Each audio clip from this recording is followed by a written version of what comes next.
Hello everyone, आप सभी लोगों का स्वागत है टीचिंग परीक्षा के आज के इस वीडियो में, जिसमें फ्रेंड्स हम लोग हमारा जो टीचिंग एग्जाम्स के लिए जीके में history, civics, geography, economics, current affairs के जो क्वेश्चंस हम लोग कर रहे हैं फ्रेंड्स, उसको एक कदम हम लोग और आगे बढ़ाएंगे। तो आप सभी लोग जल्दी जल्दी से बता दीजिए कि हम लोग जो है यहाँ पर मैं लाइव आ चुके हैं, आवाज़ आपको बराबर आ रही है?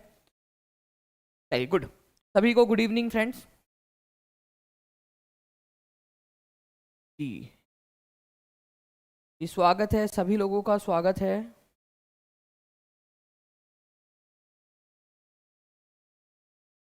सभी को गुड इवनिंग। तो देखिए फ्रेंड्स, हम लोग आगे बढ़े इससे पहले मैं आप लोगों को बता दूं कि जो हर सुबह होती है ना, आपके पास में दो चॉइस होती है। या तो आप लोग सोए रह सकते हो, या तो आप लोग उठ सकते हो, अपनी नींद को त्याग सकते हो और अपने जो ड्रीम्स है उसको चेज कर सकते हो। हमेशा एक चीज ध्यान रखना कि कई बार हम लोग जो है सिर्फ सोचते रह जाते हैं कि ये चीज करनी है, इस तरीके से करना है, उस तरीके से करना है। जब आप लोगों ने आपका लक्ष्य जो है ना फ्रेंड्स बहुत विशाल होता है ना, तो विशाल जो है वो आप लोगों को तपस्या भी करनी पड़ती है उसके लिए। अगर इच्छा उतनी बड़ी है, तपस्या भी उतनी करनी पड़ेगी आपको। ठीक है, तो ये याद रखना है। हर रोज, हर सुबह आपके पास में, ये एक मेटाफर के रूप में बोला गया है हर मॉर्निंग में, लेकिन हर मोमेंट में आपके पास में दो चॉइस होती है कि इस समय आपने क्या करना है। अभी आप लोग जो है लेक्चर देख रहे हो, कुछ लोग होंगे जो इस समय में इंजॉय कर रहे होंगे और समय को ऐसे ही इधर उधर जाने दे रहे होंगे। आप लोग मेहनत कर रहे हो, आप लोग आगे बढ़ रहे हो। इसी तरीके से छोटे छोटे मोमेंट्स को ना अपने आप में कैप्चर कीजिए, छोटे छोटे मोमेंट्स को जो है अपने अंदर में लीजिए, मेहनत कीजिए। आप लोग एक दिन जो है छोटे छोटे मोमेंट्स बहुत बड़ी सफलता आप लोगों के लिए लेकर आएंगी। हम लोग यहाँ पर में फ्रेंड्स आगे बढ़ते हैं। मैं आप लोगों से रिक्वेस्ट करूंगा कि जितने भी लोगों ने यहाँ पर मेरे सेशन को लाइक कर दिया है, उन सभी लोगों का तो सबसे पहले बहुत बहुत धन्यवाद आप सभी लोगों का। ठीक है, जो आप लोग ऐसे छोटे छोटे जो है वो मोमेंट्स दे रहे हो मुझे, मोटिवेशन वाले आप लोग। इसके बाद में फ्रेंड्स मैं रिक्वेस्ट करूंगा कि प्लीज़ जहाँ जहाँ शेयर कर सकते हो वहाँ पर में शेयर ज़रूर कर दीजिए आप सभी लोग, ताकि ऐसे ही फ्रेंड्स हम लोगों की पूरी टीम जो है वो मोटिवेट होते रहे आप लोगों के लिए और ज़्यादा मेहनत करने के लिए। ठीक है, चलिए। तो फ्रेंड्स, आप लोगों के लाइक्स एंड शेयर क्यों ज़रूरी है, क्यों मोटिवेशन ज़रूरी है? आपको पता है कि सुबह भी हमने क्लास ली थी, मॉर्निंग में भी करंट अफेयर की क्लास ली थी, उसके लिए रात भर जो है वो बनाना पड़ता है, इस क्लास के लिए बनाना पड़ता है, पूरी टीम इसके लिए काम करती है। तो उन लोगों को बड़ी खुशी होती है जब आप लोग अपना रिस्पॉन्स यहाँ पर में देते हो। ठीक है, पूरी की पूरी टीम को। तो सुल्तानाज ड्रीम जो है फ्रेंड्स 1905 में बंगाली फेमिनिस्ट जो है एक राइटर ने लिखी थी। आपको बताना है सुल्तानाज ड्रीम करके ये जो बुक है ये किसने लिखी है, ये आप लोग बताइए। सुल्तानाज ड्रीम, ठीक है, सुल्तानाज ड्रीम, ये बताएंगे आप सभी लोग। ठीक है जी, सुरेंद्र जी ने बिल्कुल सही कहा है। यहाँ पर में वो कॉल जा रहा है सबके पास में, बहुत सारे लोगों के पास में कॉल आ भी गया होगा आप लोगों में से। ठीक है, मैक्सिमम लोगों के पास में कॉल चला गया होगा। जिन लोगों के पास में आया नहीं है अभी तक कॉल, उन लोगों के पास में भी आ जाएगा कॉल। ठीक है, आपने टेंशन नहीं लेना, सबको जो है सुबह से ही कॉल्स जा रहे हैं, बाकी लोगों के पास में भी आ जाएंगे। जिन जिन लोगों ने भी सब्सक्राइब किया है ना, उन लोगों को पूरा उन लोगों से पूछने के लिए कि कैसे कैसे आप लोग कर सकते हो, कहाँ कहाँ आप लोगों ने, किसी ने स्विच करना है इधर उधर में कोर्स के अंदर में, तो वो सारी की सारी चीज़ें और कोर्स कैसे यूज़ करना है, सारी चीज़ें बताने के लिए। तो जिनके पास में नहीं आया है वो लोगों के पास में बहुत जल्द आ जाएगा। तो सुल्ताना का जो स्वप्न है फ्रेंड्स, ये लिखी थी बेगम रुकैया शेखावत हुसैन ने। तो आंसर जो है आप लोगों का क्या हो जाएगा? ठीक है, आंसर आप लोगों का हो जाएगा फ्रेंड्स ऑप्शन नंबर बी। ठीक है, बेगम रुकैया शेखावत हुसैन। आप लोगों को बता दूं फ्रेंड्स कि ये सुल्ताना का जो स्वप्न है, इसके अंदर में इन्होंने जो है एक ऐसी कहानी लिखी है जिसमें सुल्ताना नाम की लड़की एक स्वप्न देखती है, जिसके अंदर में वो देखती है कि सारी की सारी दुनिया में से लड़कों को भगा दिया गया है, मतलब सारे लड़कों को भगा दिया गया हमको, और केवल लड़कियां लड़कियां बची है, और वो लड़कियां ही पूरी दुनिया के ऊपर में राज कर रही है। ठीक है, ये याद रखना है आप लोगों ने। तो सुल्ताना का स्वप्न बेगम रुकैया शेखावत हुसैन ने लिखी थी, ये याद रखना है, बेगम रुकैया ने। ठीक है, Begum Rukaiya. Now friends, next question है आप लोगों का, ये बहुत ही इंपॉर्टेंट क्वेश्चन है, प्लीज इसको ध्यान से देखिए आप लोग। आप लोगों को बताना है कि भारत के संविधान के अंदर में केंद्र और राज्य के संबंध में कौन से आर्टिकल्स के अंदर में उल्लेख किया गया है, कौन सा पार्ट है बेसिकली। और केंद्र और राज्य, इसका मैंने आप लोगों को ना एक ट्रिक बताया था, अगर कोई मुझे बता पाए वो ट्रिक तो मान जाएंगे हम लोग। ठीक है, बताइए जल्दी जल्दी से।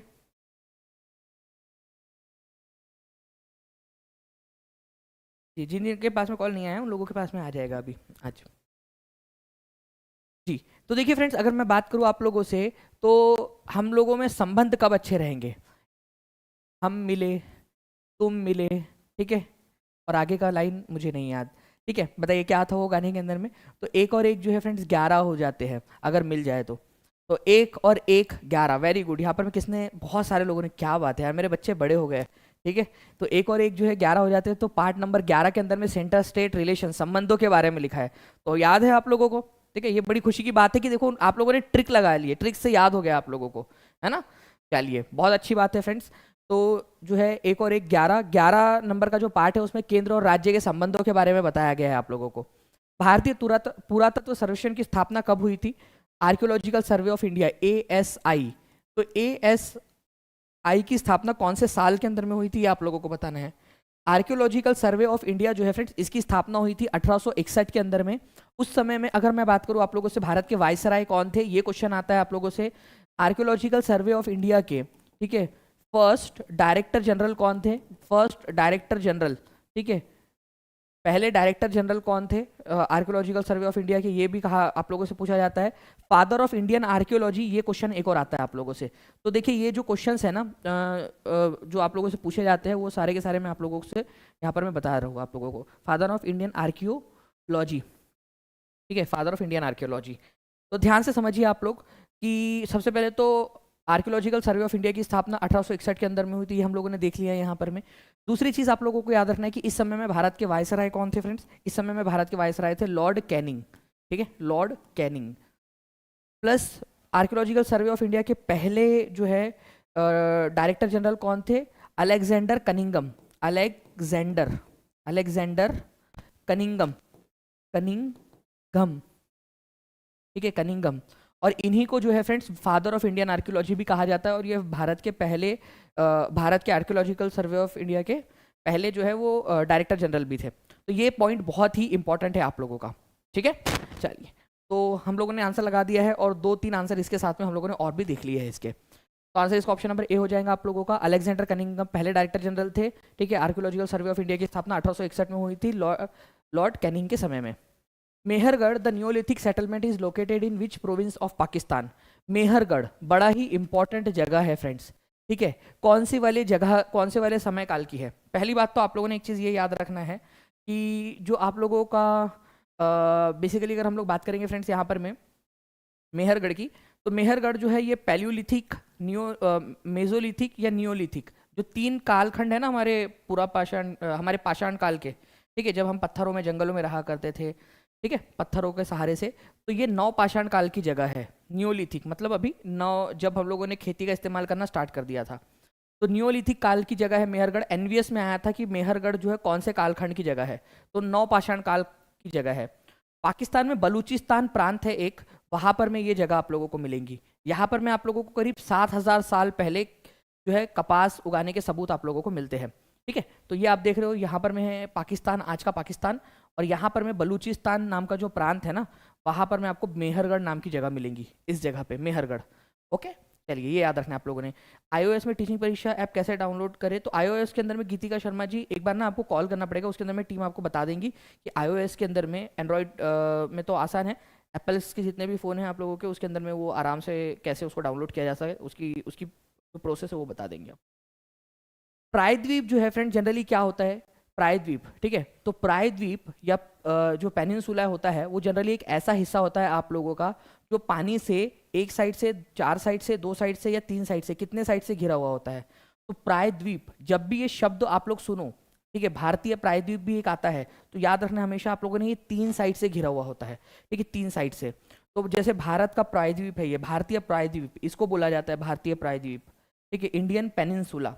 ये एक इधर साइड से, ठीक है, इधर साइड से आपको दिख रहा है पानी से घिरा हुआ, इधर साइड से और इधर साइड से, तो 3 साइड से पानी से घिरा हुआ है। कोई भी भूमि जो 3 साइड से पानी से घिरी हुई होती है, जैसे ये अरेबियन पेनिनसुला, अरब प्रायद्वीप, एक साइड, ठीक है, दूसरा साइड और ये तीसरा साइड, तो 3 साइड से ये पानी से घिरा हुआ है। ओके, तो ये अरब पेनिनसुला, अरब प्रायद्वीप हो गया आप लोगों का। इस तरीके से आप लोगों से ये क्वेश्चन पूछा जाता है, ठीक है, 3 साइड से पानी से घिरा हुआ होता है। तो अरेबियन पेनिनसुला, इंडियन पेनिनसुला, भारतीय प्रायद्वीप, अरब प्रायद्वीप, ये याद रखना है आप लोगों ने। नाउ फ्रेंड नेक्स्ट क्वेश्चन है आप लोगों का, आपको बताना है कि निम्नलिखित लेखों में से किसे, निम्नलिखित जो है इनमें से किसको अग्रमीज या जेंड्रमीज कहा गया है, ठीक है, मतलब उसको जो है यूनानी जो लेखक थे उन लोगों को जमता तो था नहीं, ठीक है। तो वो लोग क्या करते थे, वो लोग कुछ भी नाम को बदल देते थे, नाम का जो है वो कुछ भी कर देते थे, भलता भलता सा लिख देते थे। जैसे कि यहाँ पर मैं आप लोग देखिए, अगर हम लोग बात करेंगे चंद्रगुप्त की, ठीक है, तो चंद्रगुप्त जो है ना, चंद्रगुप्त उसको पता है क्या बोला है उन्होंने, ठीक है, चंद्रगुप्त को बोला है सैंड्रोकोटस, सैंड्रोकोटस, सैंड्रोकोटस या एंड्रोकोटस बोला है, एंड्रोकोटस, एंड्रोकोटस, ठीक है। तो किसको जो है एग्रामीज या जेंड्रामीज कहा है इन लोगों ने, ठीक है, एंड्रामीज या जेंड्रामीज किसको कहा होगा ये बताओ जल्दी से आप लोग। तो फ्रेंड्स आप लोगों ने प्लीज इस चीज को याद रखना है आप लोगों ने, कि यहाँ पर मैं आप लोगों का जो अजात शत्रु है, ठीक है, उसको उन्होंने एग्रामीज या जेंड्रामीज उन लोगों ने लिखा है, अजात शत्रु को लिखते समय उन लोगों ने, ठीक है। तो सैंड्रोकोटस, एंड्रोकोटस, एग्रामीज, जेंड्रामीज, इस तरीके से ये लोग नाम लिख दिया करते थे, इसको याद रखना है आप लोगों ने, ठीक है। जब भी इनको जमता नहीं था तो कुछ भी लिख दो। अगर मान लीजिए इन लोगों को आपका नाम लिखना होता तो क्या लिखा होता, आप लोग बता सकते हो क्या? आपका अपना अपना नाम सोचो कि आपका नाम क्या हो सकता था।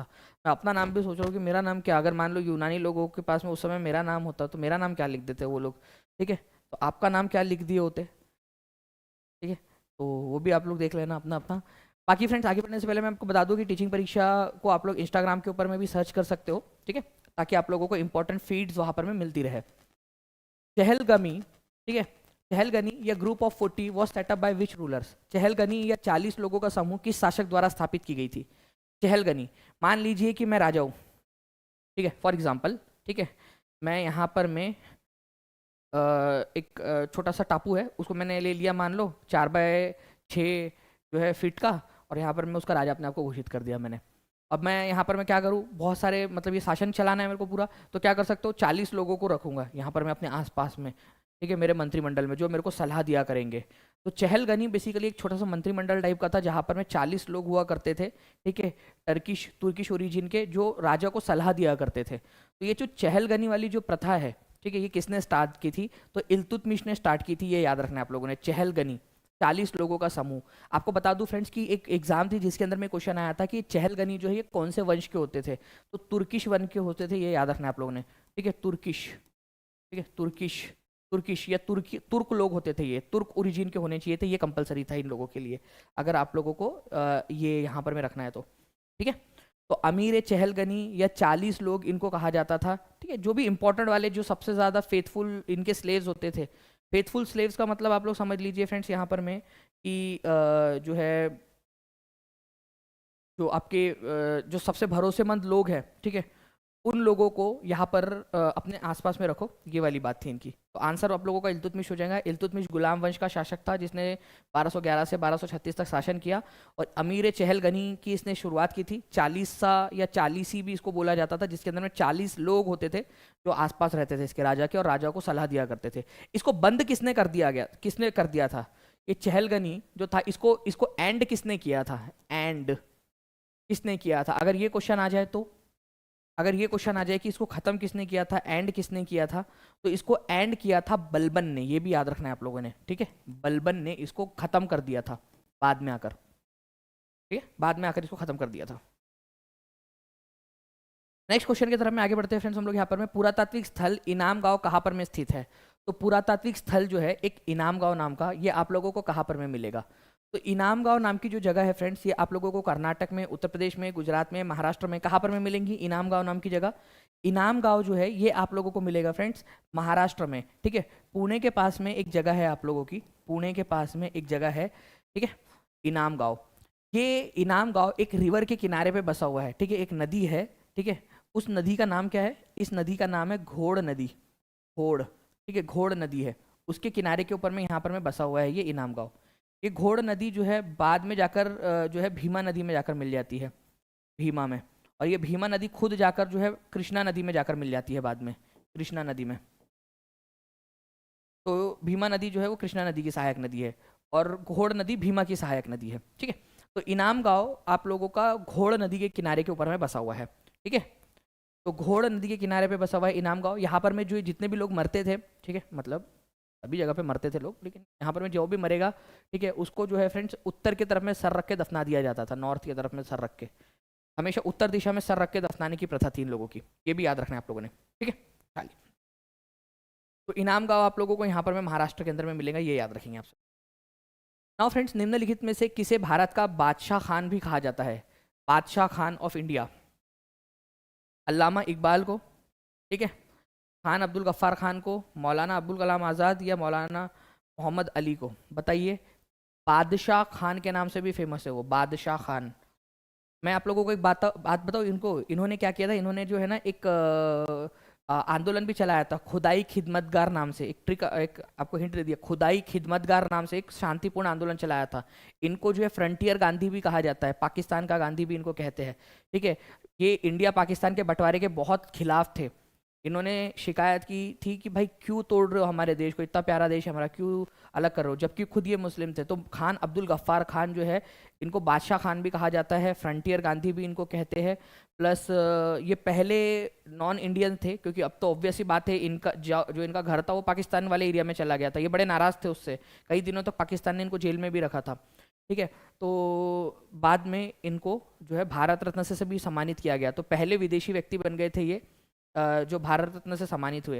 लेकिन मैं कभी कभी इनकी किस्मत के ऊपर में यार ऐसा लगता है बेचारों को, क्या कितना बुरा लगता होगा कि जिस देश में ये खुद इनको भारत रत्न मिलना चाहिए था, उनको एक विदेशी, पहले विदेशी के तौर पर भारत रत्न मिलने का जो है एक बहुत ही खराब वाला गौरव हासिल इनको हुआ कि विदेशी, जिस देश के लिए आखिरी तक वो करते रहे कि नहीं प्लीज़ मत तोड़ो इसको, मत तोड़ो, एक रहने दो, हम लोग सुलझा लेंगे, ठीक है, वहाँ पर में। चलिए, तो खान अब्दुल गफ्फार खान, ये याद रखना आप लोगों ने। आगे बढ़ते हैं फ्रेंड्स हम लोग यहाँ पर में। तो इनको बादशाह खान या फ्रंटियर गांधी भी कहा जाता है। दादा भाई नौरोजी को किस नाम से जाना जाता है? दादा भाई नौरोजी को कहा जाता है grand old man of India के नाम से जाना जाता है, grand old man of India, ठीक है, grand old man of India के नाम से भी इनको जाना जाता है, ठीक है। महात्मा गांधी को फादर ऑफ नेशन, बापू, महात्मा, इस तरीके से इनको जाना जाता है, ठीक है। अच्छा, एक मैंने आज करंट अफेयर कराया था सुबह वाली क्लास के अंदर में, बिहार में कितने बच्चे थे, बिहार का करंट अफेयर जब करा रहा था, बापू टावर बन रहा है, बापू टावर, ठीक है, बापू टावर कौन से शहर में बन रहा है बापू टावर, ठीक है, बता सकते हो आप लोग? खान अब्दुल गफ्फार खान का बता दिया आपको। लाल बहादुर शास्त्री को मैन ऑफ पीस कहा जाता था। Iron man of India Vallabh भाई पटेल। वल्लभ भाई पटेल का जो हैप्पी वाला बर्थडे है वो कब आता है? 31 अक्टूबर को आता है, जिसको हम लोग एकता दिवस के नाम से भी मनाते हैं, एकता दिवस, ठीक है, यूनिटी डे, एकता दिवस के रूप में भी हमारे भारत के अंदर में मनाया जाता है, ठीक है। जवाहरलाल नेहरू को चाचा जी, पंडित जी, इस तरीके से कहा जाता है। राजेंद्र प्रसाद जी को देश रत्न या भारत का अजात शत्रु, ठीक है, मॉडर्न इंडिया का अजात शत्रु भी इनको कहा जाता है, ये याद रखना है आप लोगों ने, ठीक है। तो what is the Rigvedic name of river Ravi? Ravi नदी जो थी उसका ऋग्वेदिक नेम क्या है ऋग्वेद के अंदर में?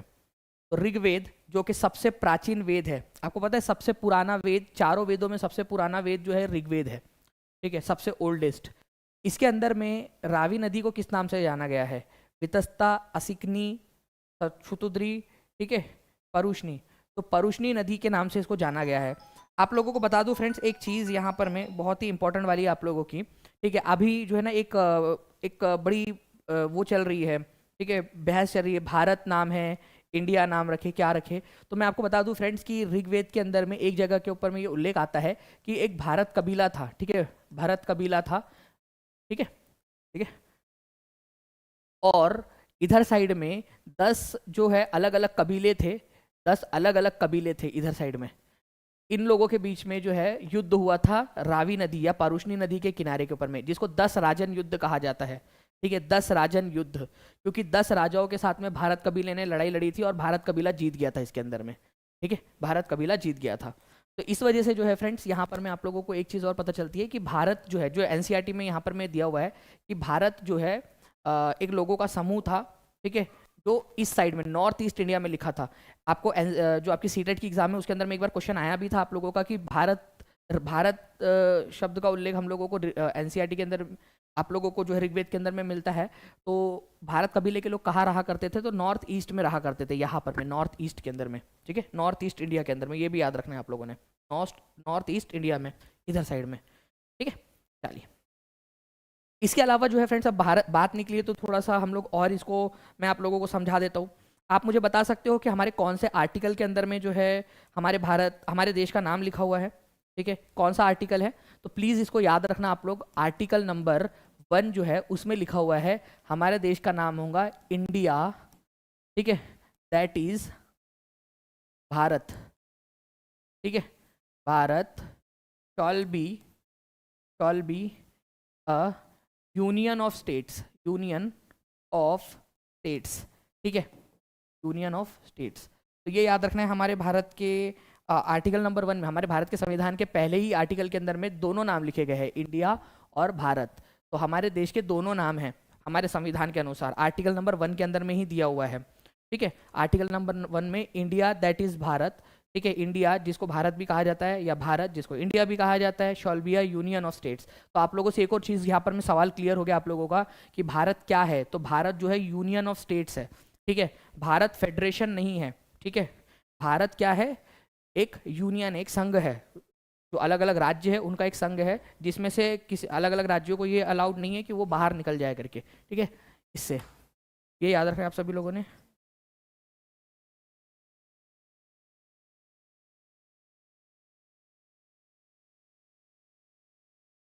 तो ये चीज़ याद रखेंगे फ्रेंड्स आप लोग, आर्टिकल नंबर 1 के अंदर में यहाँ पर में ये जानकारी आप लोगों को दी गई है, ठीक है।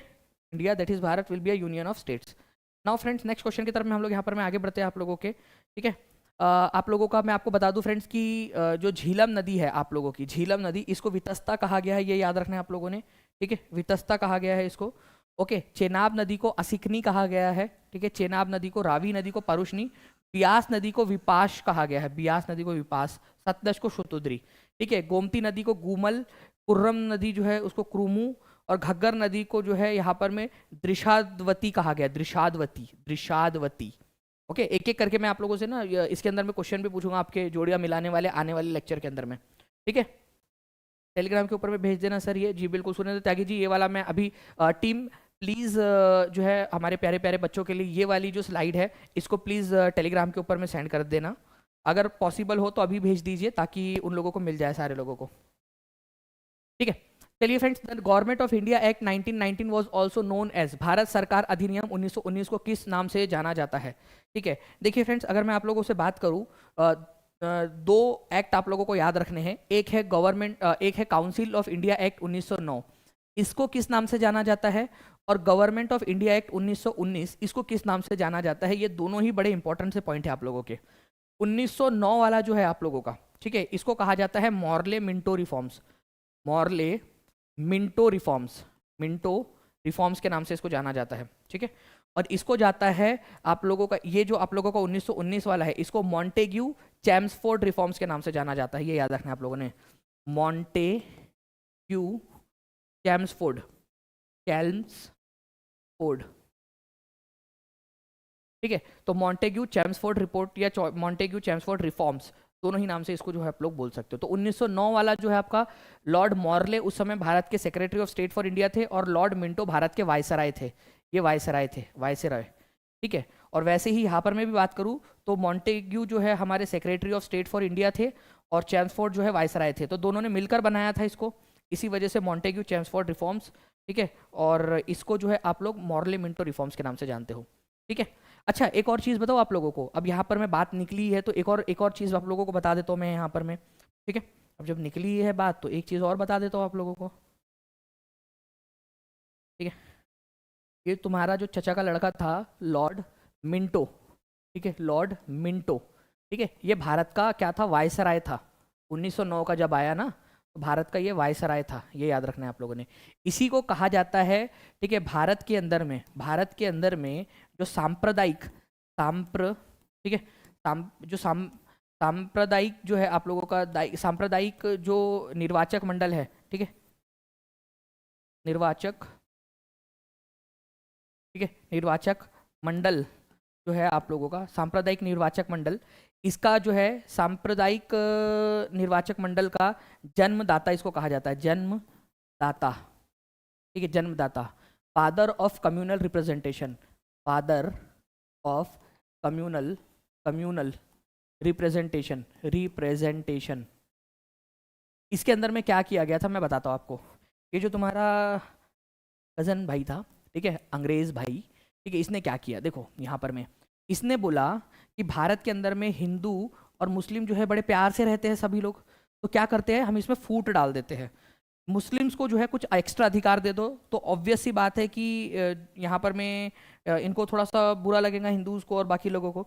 तो फूट डालो और राज करो की नीति यहाँ से स्टार्ट कर दी उसने, लॉर्ड मिंटो ने। तो मुस्लिम्स को ज़्यादा अधिकार, कुछ अलग निर्वाचक मंडल, सेपरेट इलेक्टोरेट दे दिया कि कुछ रिजर्वेशन दे दो करके मुस्लिम्स को। तो दोनों में जो एकता थी उसमें फूट पड़ जाएंगी। तो फादर ऑफ कम्युनल रिप्रेजेंटेशन इसको कहा जाता है, ये याद रखना है आप लोगों ने, ठीक है। ये भी याद रख सकते हो, ये डायरेक्ट क्वेश्चन बन सकता है। बाकी आप लोगों से इस पर्टिकुलर क्वेश्चन में क्या पूछा था, बताओ जल्दी से। इसमें क्या पूछा था आप लोगों से, गवर्नमेंट ऑफ इंडिया एक्ट। अब मेरे को यहाँ पर से देखकर बताओ कि इसका आंसर क्या होगा। इसमें से देखो जल्दी से और बताओ कि इसका आंसर क्या होगा यहाँ पर में। ओके,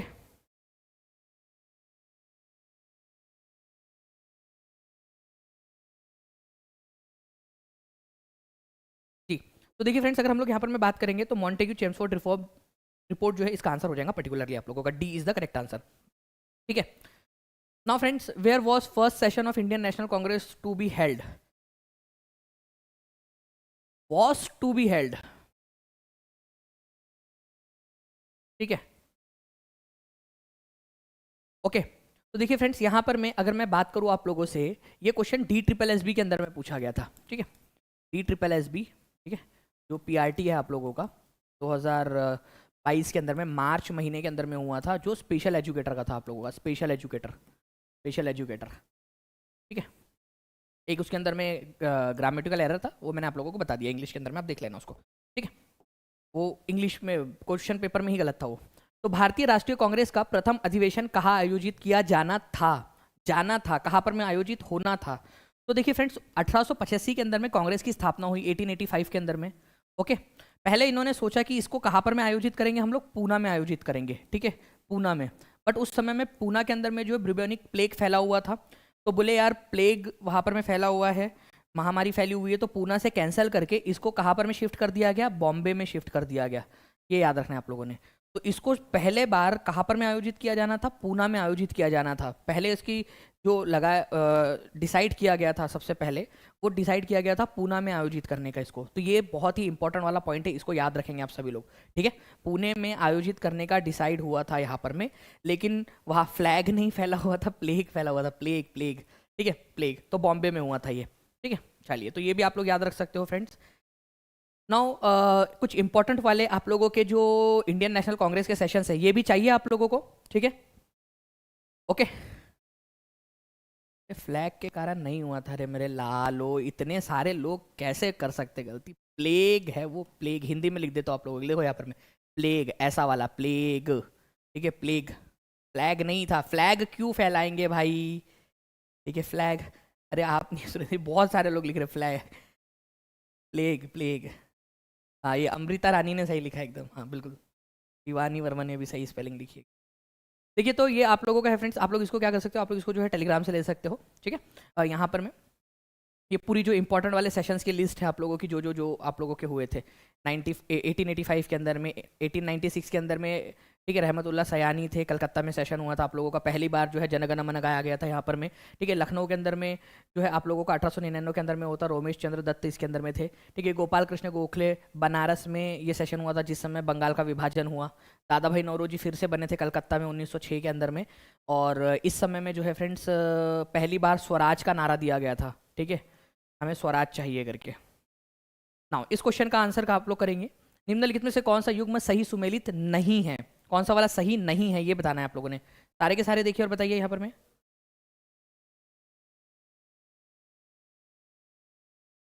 बिल्कुल मोहम्मद मिनहास जी बिल्कुल करवा देंगे। साउंड बहुत कम आ रही है, एमडी रेहान अंसारी जी बोल रहे हैं, बाकी लोग एक बार प्लीज कंफर्म कर देंगे कि क्या आवाज़ कम आ रही है जी। तो आंसर जो है, अच्छा मैं आप लोगों को बता दूं फ्रेंड्स कि एक उन्होंने कहा है कि ये जो टॉपिक वाइज है वो करवा दीजिए। तो यूपी परीक्षा चैनल को आप लोग जानते हो, यूपी परीक्षा, ठीक है, यूपी परीक्षा एक चैनल है आप लोगों के लिए। इसके ऊपर में जो है पीईटी की जो है पूरी की पूरी पढ़ाई हो रही है आप लोगों की, free of cost UP PET की पढ़ाई, ओके। तो आप लोगों को बता दूं फ्रेंड्स कि इसके ऊपर में ना मेरा पूरा का पूरा जो है 30 डेज का फ्री क्रैश कोर्स चलने वाला है, 30 डेज का free crash course, free crash course UP PET का। तो जितने भी बच्चे हैं जो बाकी के जो पीईटी दे रहे हैं नहीं दे रहे हैं, वो सारे के सारे लोग जो है इसके ऊपर में आ सकते हैं आप लोग, ठीक है। सारे के सारे यूपी परीक्षा के ऊपर में। तो यूपी परीक्षा चैनल को जो है आप लोग क्या कर सकते हो, आप लोग जो है सब्सक्राइब करके रख सकते हो यहाँ पर में, ओके। चलिए। तो फर्स्ट बैटल ऑफ पानीपत 1526 में, बैटल ऑफ खांडवा 1527 में, बैटल ऑफ घाघरा 1529 में, बैटल ऑफ चंदेरी 1530 के अंदर में। तो कौन सा वाला सुमेलित नहीं है? तो चंदेरी की लड़ाई जो है वो लड़ी नहीं सकता था 1530 में, क्योंकि बाबर की जो है इस समय में डेथ हो गई थी। ठीक है, डेथ हो गई थी उनकी 1530 में। चंदेरी की लड़ाई जो है फ्रेंड्स बेसिकली 1528 के अंदर में हुई थी, ये याद रखना है आप लोगों ने। बैटल ऑफ चंदेरी 1528 के अंदर में। कितने लोगों का सही था जल्दी से आंसर करके बता देंगे आप सभी लोग? ठीक है, चलिए गुड। बैटल ऑफ चंदेरी जो है आप लोगों की 1528 के अंदर में हुई थी। ठीक है, बैटल ऑफ चंदेरी 1528 में। 1529 के अंदर में जो है आप लोगों की चंदेरी की लड़ाई नहीं हुई थी, 1528 के अंदर में हुई थी मेदिनी राय के साथ में, बाबर की। ठीक है, चलिए आगे बढ़ते हैं फ्रेंड्स। यहाँ पर में हम लोग, ये आप लोग देख सकते हो इंपॉर्टेंट जो लड़ाई है बाबर की। ठीक है, चंदेरी की लड़ाई 1528 के अंदर में बाबर की मेदिनी राय के साथ में हुई थी, नर्मदा नदी के किनारे के ऊपर में। नेक्स्ट क्वेश्चन की तरफ में आगे बढ़ते हैं जल्दी जल्दी से। एक बार जो है फ्रेंड्स आप लोग सभी लोग जितने भी लोग देख रहे हैं, लाइक एंड शेयर भी करते रहेंगे फ्रेंड्स। जिन लोगों ने चैनल को सब्सक्राइब नहीं किया है, टीचिंग परीक्षा चैनल को, जल्दी जल्दी से चैनल को सब्सक्राइब भी कर दीजिए। हम लोग बहुत ज़्यादा क्लोज है फ्रेंड्स यहाँ पर में 2.5 लाख सब्सक्राइबर होने से। ठीक है, तो सभी लोग जल्दी जल्दी से जितने भी लोग हैं चैनल को सब्सक्राइब ज़रूर कर देंगे। ठीक है, नाउ फ्रेंड्स यहाँ पर मैं आप लोगों से बात करूं कि ज्वालामुखी को भूमध्य सागर का लाइट हाउस कहा जाता है। ठीक है, किस ज्वालामुखी को लाइट हाउस कहा जाता है भूमध्य सागर का? क्योंकि फ्रेंड्स वहाँ पर में जो है ना, ये जो ज्वालामुखी है आप लोगों का जब फटता है ना, तो रात के समय में भी बिल्कुल एकदम बहुत दूर तक जो है वो एक हल्की सी रोशनी रहती है वहाँ पर में। ठीक है, तो विसुवियस, एटना, पिनाटुबो, स्ट्रोम्बोली। तो आप लोग देखिए फ्रेंड्स, स्ट्रोम्बोली जो है ना आप लोगों का, ये जो ज्वालामुखी है इसको क्या कहा जाता है? भूमध्य सागर का लाइट हाउस कहा जाता है। भूमध्य सागर के इलाके के अंदर में है ये, मेडिटेरियन जो एरिया है वहां पर में आप लोगों को मिलेगा। ठीक है, स्ट्रोम्बोली आइलैंड एक है। ठीक है, वहां पर में आप लोगों को दिखेगा ये। दिखाऊं मैं आप लोगों को स्ट्रोम्बोली आइलैंड देखना है आप लोगों को? ठीक है, सिसिली के नॉर्थ कोस्ट के ऊपर में मैं आप लोगों को दिखाता हूँ। Just a second, Stromboli island, just a second. आजा भाई मैप हमारा। ठीक है, अपने पास में पूरी तैयारी है, डोंट वरी, टेंशन नहीं लेना है आप लोगों ने। हरियाणा, वो कुछ बच्चों ने कहा था कल रात में हरियाणा कहा है सर ये बताने के लिए, तो वो कर दिए थे। ठीक है,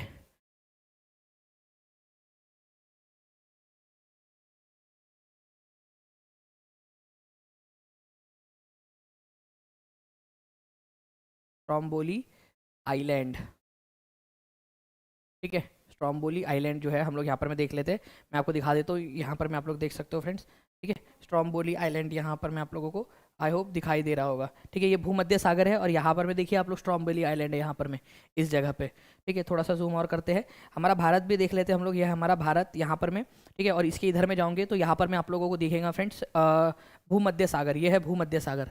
ठीक है, थोड़ा सा इसको ऐसा कर देते ताकि हम लोग बड़ा करके इसको देख सकें यहाँ पर में। तो भारत के परिप्रेक्ष्य में आप देख सकते हो यहाँ पर में है आपका भूमध्य सागर। ठीक है, मेडिटेरियन सी, और मेडिटेरियन सी में यहाँ पर में स्ट्रोम्बोली आइलैंड है, और स्ट्रोम्बोली आइलैंड जो है वहीं पर आप लोगों को स्ट्रोम्बोली जो है वो ज्वालामुखी मिलेगा, जिसको मेडिटेरियन का लाइट हाउस कहा जाता है। ठीक है, एक एग्जाम के अंदर में पूछा गया क्वेश्चन है आप लोगों का, तो प्लीज़ इसको थोड़ा सा आप लोग याद रखोगे तो आप लोगों के लिए बढ़िया रहेगा फ्रेंड्स। ठीक है, चलिए बहुत खूब। तो स्ट्रोम्बोली, ये आप लोगों को रिवाइज करवा करवा के याद करवा दूं मैं इसको बार बार आप लोगों को? Stromboli, Stromboli, Stromboli, Stromboli. ठीक है, चलिए, तो क्या बोली? स्ट्रोम्बोली। स्ट्रोम्बोली आइलैंड ही है आप लोगों का, सिसिली जो आइलैंड्स है ना, सिसिली जो है आप लोगों का, ठीक है देश, वहां पर में उसका ही आइलैंड है वो, उसके कब्जे का है ये आपका। नेक्स्ट क्वेश्चन की तरफ में आगे बढ़ते हैं फ्रेंड्स। पुर्तगालियों ने गोवा को किस वर्ष अधिकृत किया था? पुर्तगालियों ने। अब गोवा कहाँ है आप लोगों को ये सबको पता है। ठीक है, गोवा वाले बीच पे आंखें मीच के ठंडी ठंडी आप लोग जो पीते हो। ठीक है, गोवा वाला, गोवा इधर के अंदर में आप लोगों का, पहले ये जो है ना बीजापुर की सल्तनत जो थी उसके कब्जे में था। एक वहाँ पर में पोर्ट है, नेचुरल बंदरगाह है वहाँ पर में। ठीक है, गोवा पोर्ट, मार्मू गोवा पोर्ट भी उसको बोलते हो आप लोग। तो ये जो पोर्ट है उसको हासिल करने के लिए पुर्तगालियों ने क्या किया, जो आदिल शाही सल्तनत थी, बीजापुर की आदिल शाही सल्तनत, उससे गोवा को छीन लिया था, गोवा को जो है वो जीत लिया था। तो गोवा को इन्होंने जीता था फ्रेंड्स 1510 के अंदर में, ये आप लोगों ने याद रखना है 1510 के अंदर में। गोवा को राजधानी कब बनाया गया? ठीक है, कैपिटल कब बनाया गया? कैपिटल पुर्तगालियों की, तो ये बनाया गया था 1530 के अंदर में। प्लीज इसको याद रखना, ये एक इंपॉर्टेंट है, कैपिटल बनाया 1530 में। ठीक है, मतलब यहाँ पर में सिर्फ इंगेजमेंट हुई थी, शादी जो है वो कराई उन्होंने 1530 में। तो इंगेजमेंट हुई थी या लड़की देखी थी उन्होंने 1510 में, शादी कराई 1530 में। तो ये कई सारे लोग जो है ना ये कंफ्यूज हो जाते हैं कि 1510 1530। प्लीज याद रखो, जीता था जब जो है ना 1510 साल था वो, और जब उसको कैपिटल बनाया गया वो 1530 का साल था। अलग अलग समय के ऊपर में हुई थी ये दोनों की दोनों चीज़ें, इसको याद रखना है आप लोगों ने। मैं कभी भी आप लोगों से पूछ सकता हूँ कि ये कब हुआ था। अच्छा चलो ये बताओ आप लोग यहाँ पर में नीचे दिए गए जो आपकी पर्वत की श्रृंखलाएं है इनको सही क्रम में लगाइए उत्तर से। ठीक है, कुछ का सही उत्तर का चयन कीजिए आप लोग। दक्षिण से उत्तर की तरफ में लगाना है, ओ भाई। ठीक है, निम्नलिखित श्रेणियों को दक्षिण से उत्तर की ओर लगाना है। ठीक है, दक्षिण से उत्तर की तरफ लगाना है। अब तो आप लोगों को पहले उत्तर से दक्षिण की तरफ तो लगा लो, उसके बाद में जो है दक्षिण से उत्तर की तरफ में भी लगा ही लेंगे आप लोग। ठीक है, मैं मैप के थ्रू भी आप लोगों को बता देता हूँ फ्रेंड्स यहाँ पर मैं। ठीक है,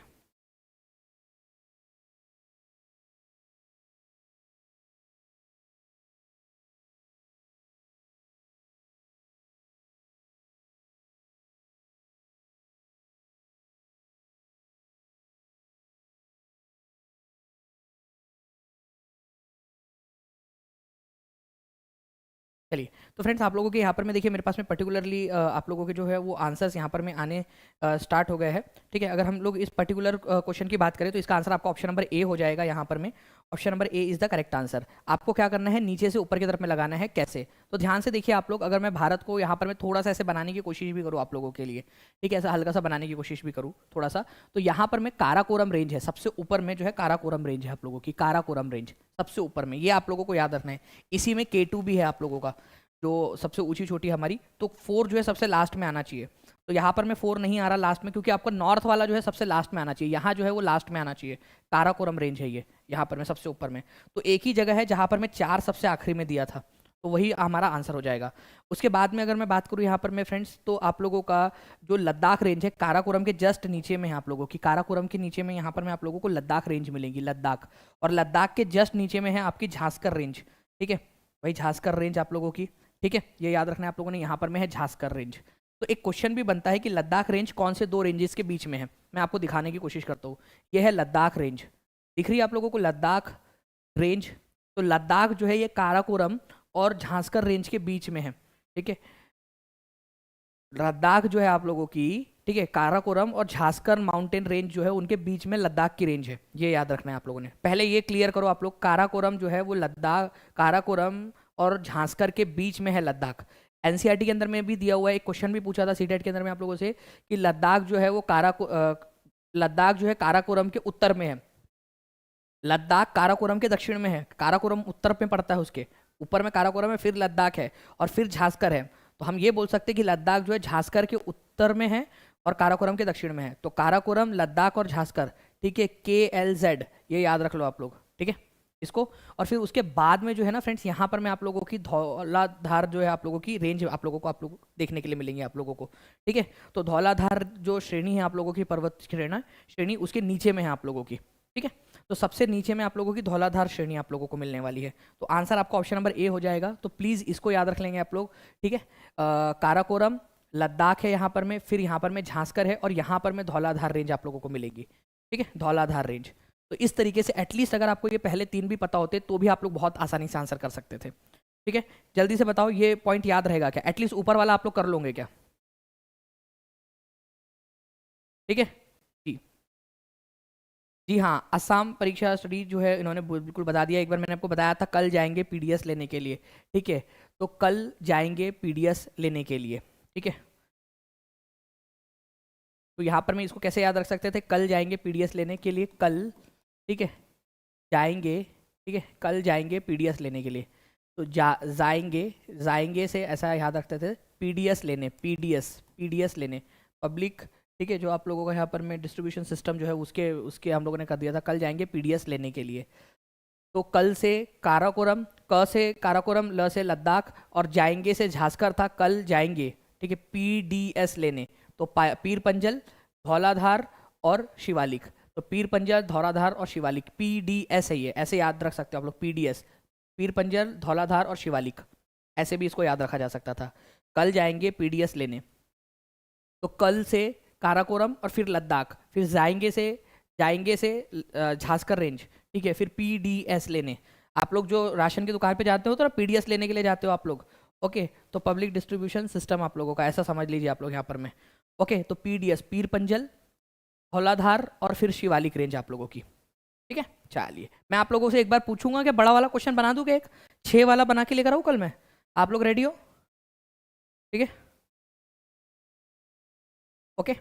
मैं आप लोगों के लिए एक बड़ा वाला 6 का बना के लेकर आता हूँ कल क्वेश्चन आप लोगों के लिए, देखते हैं कितने लोग याद रख पाते हैं इसको। बाकी सभी लोग जो है वो इसमें लिख देना कमेंट बॉक्स में, ताकि आप लोगों का एक बार रिवीजन हो जाए। निम्नलिखित पुर्तगाली गवर्नर में से किसने भारत में बीजापुर के शासक से गोवा को अधिकृत किया था, कर लिया था? ठीक है जी, पहली बात तो हम लोग ये देखेंगे कि गोवा को अधिकृत जो है किया कब गया था। अभी थोड़ी देर पहले बताया मैंने आप लोगों को, वो बताइए आप लोग कौन से साल में अधिकृत किया गया था गोवा को?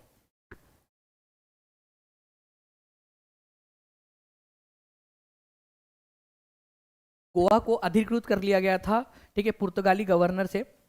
अब पुर्तगाली गवर्नर ने कौन से ने किया था वो तो चलो हम कर ही लेंगे, लेकिन गोवा को किया कब गया था? तो हमने देखा था लड़की देखने कब गए थे हम लोग, 1510 में। कैपिटल कब बनाया था उसको, कैपिटल बनाया था उसको, वो भी आप बता देंगे मेरे को जल्दी से। तो फ्रेंड, दूसरे नंबर का जो आपका पुर्तगाली गवर्नर था, पिछले लेक्चर में हम लोगों ने इसके बारे में बात की थी, तो दूसरा जो पुर्तगाली गवर्नर था आप लोगों का यहाँ पर में, ठीक है, अल्फांसो डी अल्बुकर्क।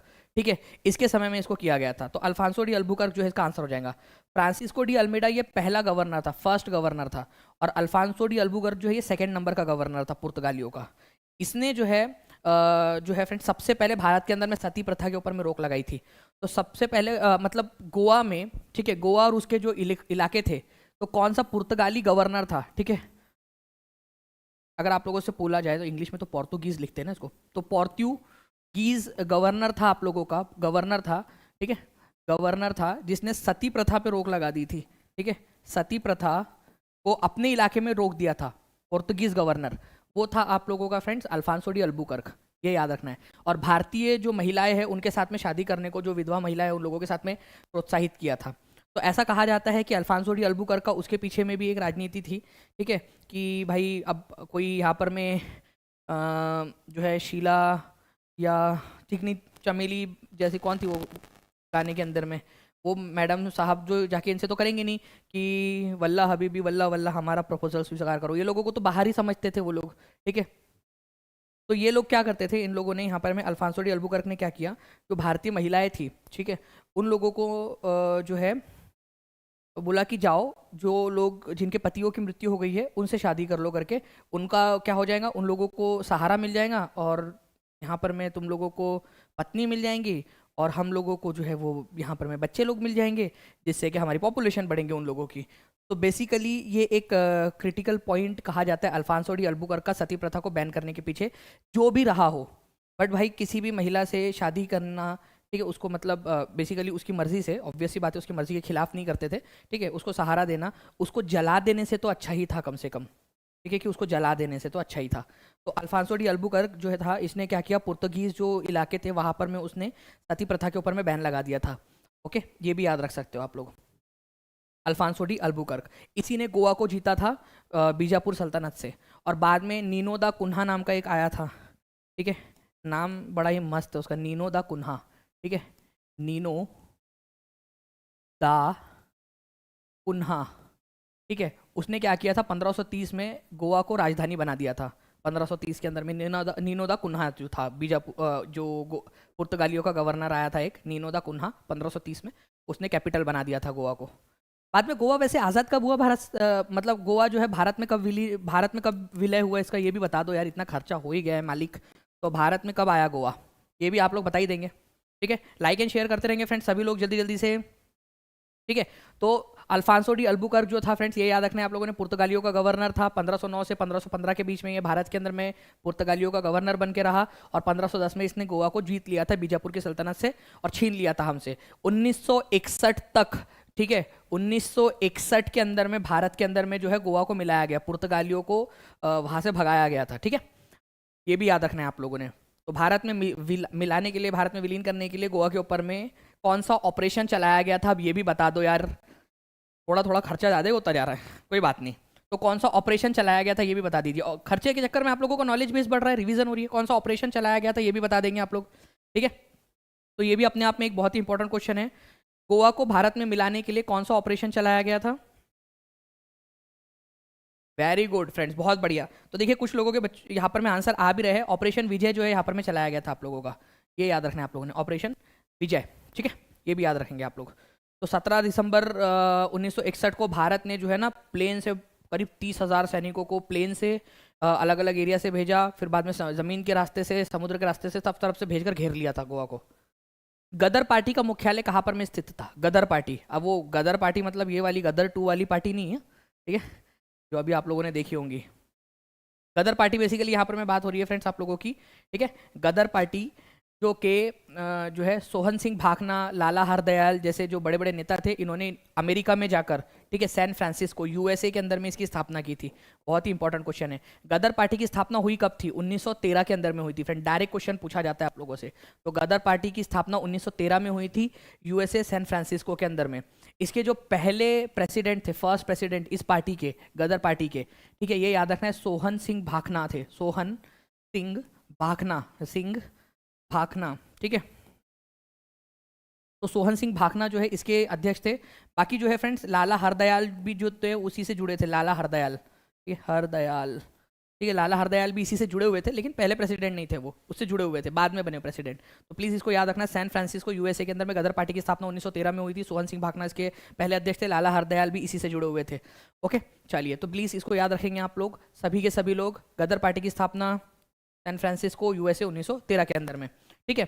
चलिए, नाउ फ्रेंड्स, निम्नलिखित में से कौन सा भारत में ज्वारीय बंदरगाह है? टाइडल पोर्ट है आप लोगों का। टाइडल पोर्ट का मतलब होता है फ्रेंड्स कि जब हाई टाइड आती है तभी वहाँ पर में पानी भरता है, बाकी समय में वहाँ पर में बहुत ज़्यादा पानी जो है वो अवेलेबल नहीं रहता है, इसी वजह से उसको टाइडल पोर्ट बोला जाता है। ये भी आप लोगों को बताना है, ठीक है। तो टाइडल पोर्ट जो है भारत के अंदर में कौन सा है आप लोगों का? टाइडल पोर्ट, ठीक है। तो आप लोगों का जो कांडला पोर्ट के बारे में आप लोगों ने सुना होगा फ्रेंड्स, कांडला पोर्ट आप लोगों का, ठीक है, गुजरात के अंदर में। ये जो पोर्ट है ये ज्वारीय पोर्ट है। जब हाई टाइड आती है, मतलब कि समुद्र का स्तर थोड़ा सा हल्का सा बढ़ता है, वो चंद्रमा के गुरुत्वाकर्षण के कारण, ठीक है, तो पानी यहाँ पर में भरता है ज़्यादा, ठीक है, इसको इसलिए ज्वारीय टाइडल पोर्ट इसको कहा जाता है। बाकी कोच्चि पोर्ट जो है आप लोगों को बताना है कहाँ पर में, एन्नोर पोर्ट कहाँ पर में, मार्मुगांव पोर्ट कहाँ पर में है। देखो अभी मार्मुगांव पोर्ट के बारे में मैंने अभी आपको बताया था कि गोवा के अंदर में है, ये नेचुरल पोर्ट है और इसी के लिए जो है गोवा को जीता था पुर्तगालियों ने, ये भी आप लोग याद रखोगे। अच्छा, कांड जो है आप लोगों को एक चीज़ बतानी है फ्रेंड्स, आप लोग जो है अभी मेरे को यहाँ पर मैं बता सकते हो, अभी के अभी यहीं पे जितने भी लोग देख रहे हैं, कि आप लोगों ने ये तो सुना ही होगा, कांडला पोर्ट का नाम बदल कर क्या रख दिया गया है अभी? जब बाद में जब बदली है ना, अभी नरेंद्र मोदी सरकार जब बनी थी उसके बाद में यहाँ पर में कुछ जो नाम बदले गए थे उनमें से बेचारा कांडला पोर्ट भी था, ठीक है, तो गुजरात में ही है, ठीक है, लेकिन उसका नाम बदल कर उन्होंने क्या कर दिया था, दीनदयाल पोर्ट, दयाल पोर्ट इसका नाम कर दिया था उन्होंने, ठीक है। पेन को क्या हो गया? दीनदयाल पोर्ट इसको नाम कर दिया था, गुजरात के अंदर में ही है, ये याद रखना है आप लोगों ने, ठीक है। तो मैं आप लोगों को कुछ इंपॉर्टेंट वाले पोर्ट्स दिखा भी देता हूँ। यहाँ पर में ये यहाँ पर में है कांडला पोर्ट, आप लोग देख रहे हो यहाँ पर में कांडला पोर्ट, यहाँ आपको गुजरात के अंदर में दिखेगा कांडला पोर्ट। उसके बाद में जो है फ्रेंड्स अगर हम लोग बात करेंगे गोवा के अंदर में मार्मुगांव पोर्ट आप लोगों को यहाँ पर में मिलेगा, मार्मुगांव पोर्ट, ठीक है। यहाँ पर में आप लोगों का कोच्चि पोर्ट यहाँ पर में आप लोगों को दिखाई दे रहा है, ठीक है। टूटीकोरिन पोर्ट जो है तमिलनाडु के अंदर में, ये याद रखना है आप लोगों ने। विशाखापट्टनम पोर्ट जो है आप लोगों का यहाँ पर में देखना है आप लोगों ने, ये आर्टिफिशियल पोर्ट है जो बनाया गया है इंसानों के द्वारा। पारादीप पोर्ट जो है आप लोगों का उड़ीसा के अंदर में मिलेगा, आपको ये भी याद रखना है, उड़ीसा के अंदर में है पारादीप पोर्ट, ये लिखो आप लोग, ये बहुत इंपॉर्टेंट है। पारादीप पोर्ट कहाँ पर में है? तो पारादीप पोर्ट जो है उड़ीसा के अंदर में, इसको आप लोगों ने सभी लोगों ने याद रखना है, ठीक है।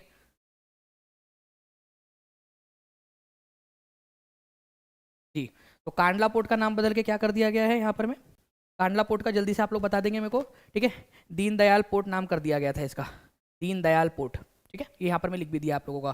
कांडला पोर्ट एक टाइडल पोर्ट है अरेबियन सी के तरफ में, ठीक है, गल्फ ऑफ कच्छ के पास में, कच्छ की जो खाड़ी है वहाँ पर में आप लोगों का। नाउ फ्रेंड्स, नेक्स्ट क्वेश्चन की तरफ में आगे बढ़ते हैं। कौन वर्ष 1925 में भारतीय राष्ट्रीय कांग्रेस की दूसरी महिला अध्यक्ष बनी, जो इस पद पर आने वाली प्रथम भारतीय महिला थी? इंडियन नेशनल कांग्रेस के अंदर में, ठीक है, सेकंड नंबर की वुमेन, ठीक है, women president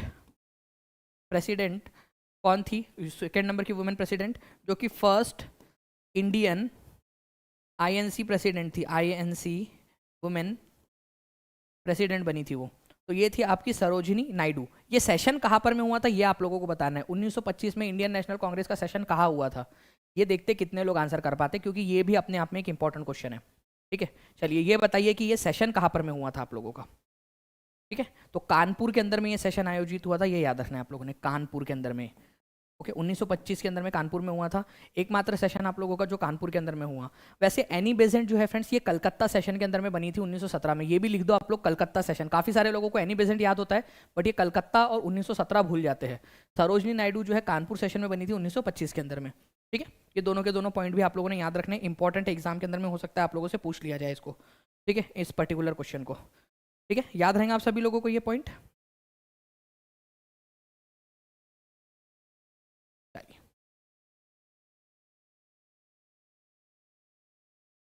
now friend, next है आप लोगों का, किस शासक ने पत्थर काट कर या रॉक कट मंदिर वास्तुकला की शुरुआत की थी। पत्थरों को तराश कर जो है वो आप लोगों का आर्किटेक्चर बनाया जाने लगा, उसको मंदिर बनाए जाने लगे पत्थरों को काट कर। ठीक है, मैं आप लोगों को ये पॉइंट इससे जोड़ना चाहूँगा। अभी जो है फ्रेंड्स, पूर्वी चंपारण, ईस्टर्न चंपारण के अंदर में, ईस्टर्न चंपारण के अंदर में एक मंदिर बन रहा है, चंपारण के अंदर में। ठीक है, जहाँ पर में जो है करीब जो है 33 फीट ऊंचा शिवलिंग बनाया जा रहा है। ठीक है, 33 फीट ऊंचा शिवलिंग, वो आपका महाबलीपुरम से काट कर लाया जा रहा है। महाबलीपुरम से एक चट्टान को काट कर लाया जा रहा है उसको। ठीक है, वहाँ पर में तराशा जा रहा है। तो फ्रेंड्स, वहीं पे उधर ही महाबलीपुरम और ये जो पूरा तमिलनाडु का जो इलाका था, तमिलनाडु और आंध्र का जो कोस्टल इलाका था, वहाँ पर में इन राजाओं का शासन था। ठीक है, पल्लव राजा। तो ग्रहवर्मन, पुलकेशिन दो, महेंद्र वर्मन या विक्रमादित्य। तो आपको याद होना चाहिए फ्रेंड्स कि महेंद्र वर्मन जो थे, इन्होंने क्या किया था, इन्होंने जो है इसकी शुरुआत की थी। पत्थरों को तराश कर या फिर जो रॉक थे, चट्टान थे, उनको तराश कर मंदिर बनवाने की शुरुआत की थी इन्होंने। ठीक है, पत्थरों को तराश कर मंदिर बनाने की शुरुआत। ठीक है, मैं आप लोगों को जस्ट सेकंड ये दिखाना चाहूँगा इसकी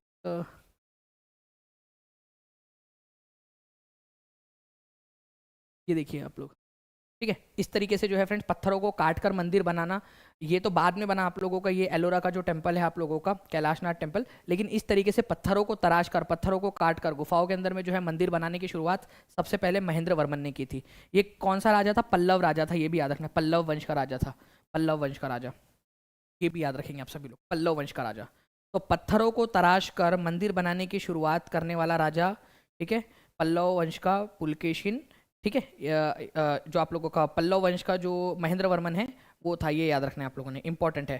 ठीक है, चलिए ना फ्रेंड्स, इसके अलावा मैं आप लोगों को बता दूं, जितने भी बच्चे यहाँ पर में टीचिंग परीक्षा के साथ में जुड़ना चाहते हैं, वो लोग जो है फ्रेंड्स, आप लोग 7611101101 इस नंबर पे कॉल कर सकते हो, या फिर 9697888444 इस नंबर पे भी आप लोग जो है कॉल कर सकते हो फ्रेंड्स, 888444, जिसके अंदर में आप लोगों को जो बिहार शिक्षक भर्ती है आप लोगों का, ठीक है, 6 to 8 वाली, ठीक है, 9-10 के लिए आप लोगों का, ठीक है, इवन बिहार पीआरटी के लिए भी आप लोगों का कोर्स लॉन्च कर दिया गया है, ताकि जब भी एग्जाम हो तब तक आप लोगों के पास में पूरा कोर्स अवेलेबल रहेगा।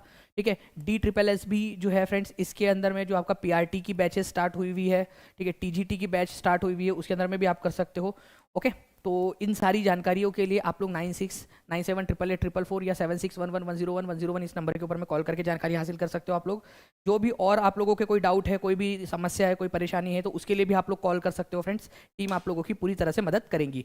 ठीक है, पीजीटी का अभी नहीं है तेजस कुमार जी, अभी जो है आपका टीजीटी तक के लिए सारी की सारी बैचेस आप लोगों के लिए अवेलेबल है यहाँ पर में। जो है फ्रेंड्स, आप लोगों को इसके अलावा विराट नारायण मंदिर नहीं कुमारी जी, विराट रामायण मंदिर बन रहा है वहाँ पर में, पूर्वी चंपारण के अंदर में। ठीक है, चलिए मैं आप लोगों को टेस्ट दे रहा हूँ, इस टेस्ट को आप लोग जो है ज़रूर अटेम्प्ट करोगे आप सभी लोग, ताकि आप लोगों को अंदाज़ा लग जाए कि आप लोगों ने कितना सीखा है। ठीक है, तो जितना भी आप लोगों ने अच्छे से सीखा होगा वो आप लोगों को यहाँ पर में मिल जाएगा। तो मैं टेस्ट आप लोगों को, ठीक है, टेस्ट की लिंक दे रहा हूँ, बिल्कुल टेस्ट की लिंक मैंने आप लोगों को प्रोवाइड कर दिया है यहाँ पर में। सर पढ़ाते हैं, thank you very much, thank you very much. ठीक है, ये देखिए टेस्ट की लिंक मैंने पिन कर दिया है यहाँ पर मैं आप लोगों के लिए। ओके, चलिए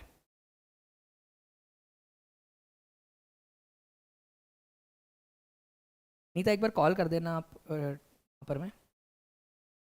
चलो, thank you very much friends आप लोगों के पहले पहले कमेंट्स के लिए। मिलते हैं हम लोग हमारे नेक्स्ट क्लास में, तब तक के लिए thank you, take care and bye, god bless you all, bye, thank you. Channel को सब्सक्राइब करके लाइक का बटन जरूर दबा देना फ्रेंड्स, थैंक यू।